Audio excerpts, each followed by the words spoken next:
Now, I know a lot of you guys, and this video will come as a shock to a lot of you that um, maybe didn't even see the video, didn't even see, because it's like, I want to say almost 2, 3 years ago now. This is a video that has long been coming for a while.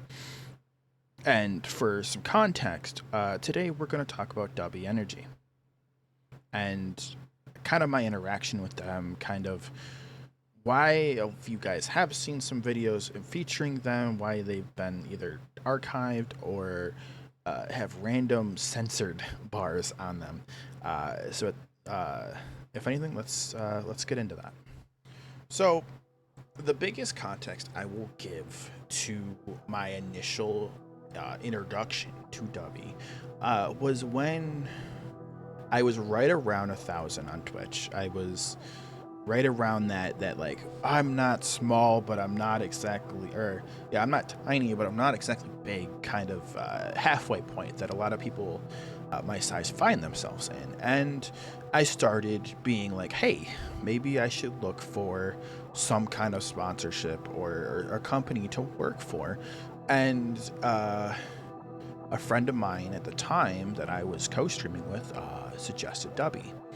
And I said, cool.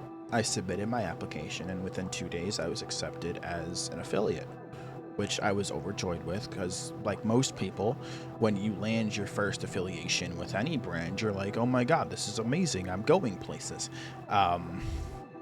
And over the first few months, it was nice. I had a code that I could drop at the end of my streams. I had, you know, a big banner I could put underneath my stream and just be like, yeah, I'm a creator now. I can, I'm cool now. And I started just really diving into just headstrong going on social media, promoting it, even as long as saying, like, having banners up during even recordings and stuff of just like, use code this for, 50% off Dubby. And if you guys go back and you watch any, I think it was my Don't Eat Hay video about farm sim, you'll notice that there are clips that have a big red box over them that just say censored. That is because that used to be a rolling ad for Dubby. And the main reason that a lot of that had to be taken down and re-uploaded with censored over it is about the four month in of me working, like I say, working with them, I got a code and basically no other contact.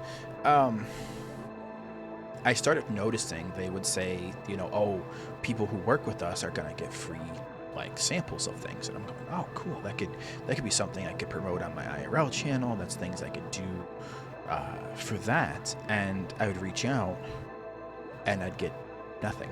I'd get no kind of response from the company. I would get nothing, and I would see them constantly just hammer home, yeah, we support our affiliates and our partners, and we give them, free samples because, our product's really good. And I'm sitting here going, I've replied on some of your posts that I haven't gotten anything, still haven't gotten anything.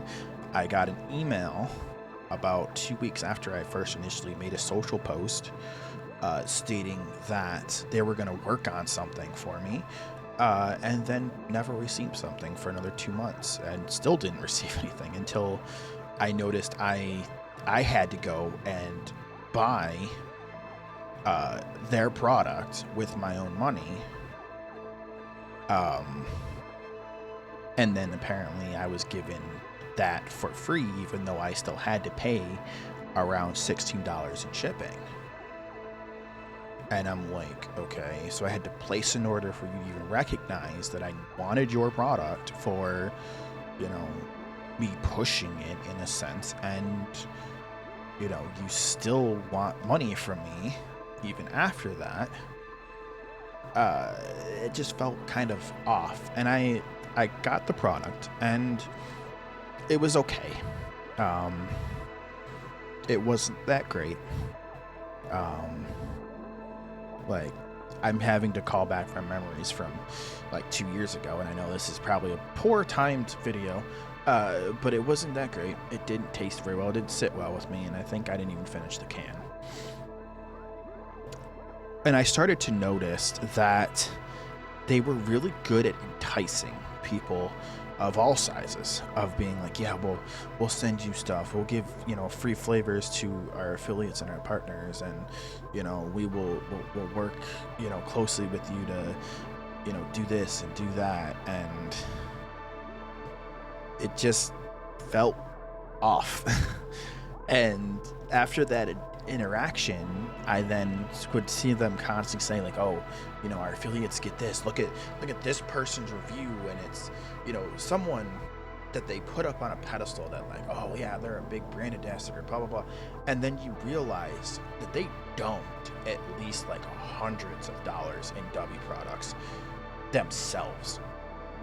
And they were finally recognized by the brand of going, yeah, they really like us, they support us. And it's like, yes, because they bought hundreds of dollars of your fucking product. Like that's not a reason to put someone on a pedestal and to potentially say, oh, you know, they need to, you know, they are our biggest ambassadors. See what we do with our partners and our affiliates. You know, we treat them so well, and they get shipped out all the stuff. And no, no, they don't. They don't ship out anything. They sit here and they'll play games.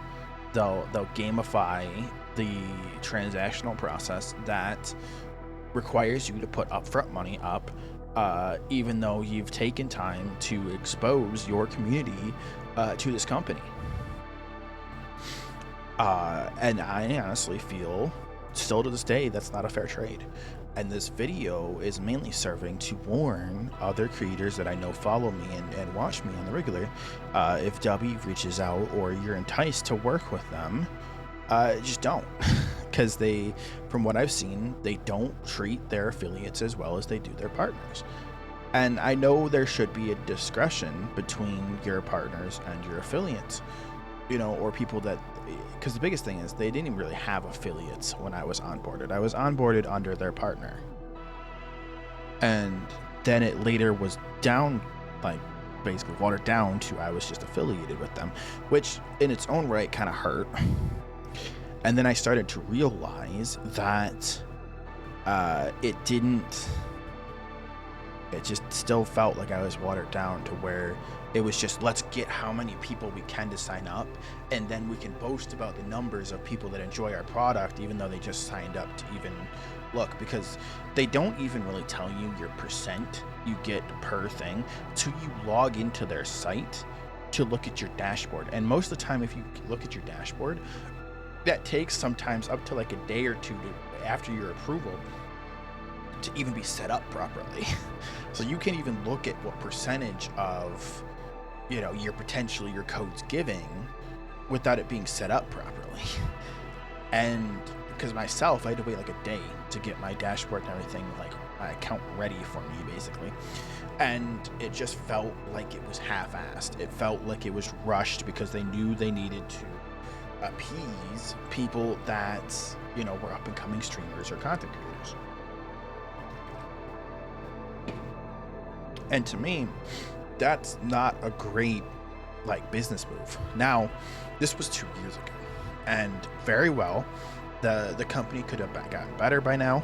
And by all means, am I like smashing the company and whatnot? Because it could be on better grounds now. I don't know. I cut ties because I started to realize that they were taking advantage of people who wanted that gut rush of I'm being acknowledged by a brand, and they weren't acknowledging the people that they very well were pushing their product. I had, like I said, I had banners on my stream, I had banners below my stream, like there was Dubby everywhere I possibly could put it without shoving it practically down my viewer's throat. And over that time, I constantly would read social media because I followed them, and I would just see these random posts about how they give all this stuff to people, they give all these flavors to try to people and stuff. And I've chimed in to say I want it because, again, more content for me to push. And again, those went unanswered. No one responded, nothing was said. You know, I didn't get an email, I didn't get a message on any of my socials saying, hey, we'll work with you. Hey, you know, we see that you're already an affiliate, like, let's hook you up, and nothing. And I started noticing that's pretty normal for predatory companies like that, that will just utilize that exposure they're giving you and that rush of, you know, being validated by a company as being a cool fucking content creator now, to basically use you as a giant fucking billboard. And the biggest thing I will say out of all of this is just don't fall for it. Don't fall for it if it's not Dubby or if any of these other like smaller brands I've noticed that kind of do the same thing as Dubby does. Is they'll market and say that they take care of the people they work with, when 9 times out of 10 I'm guaranteeing they don't care. You know, they're only going to recognize you if you dump hundreds of dollars on their product and push it that way, with no recourse and reimbursement. Like, I'm not gonna spend, let's say, you know, $50 on like 3 cans of freaking energy powder to try to promote it with no compensation. Like, there's no point. So the biggest thing I can say in all of this is just be careful and do homework on who you work with, and just be cautious about reading what you're signing yourself up to, and don't make the mistakes that I did.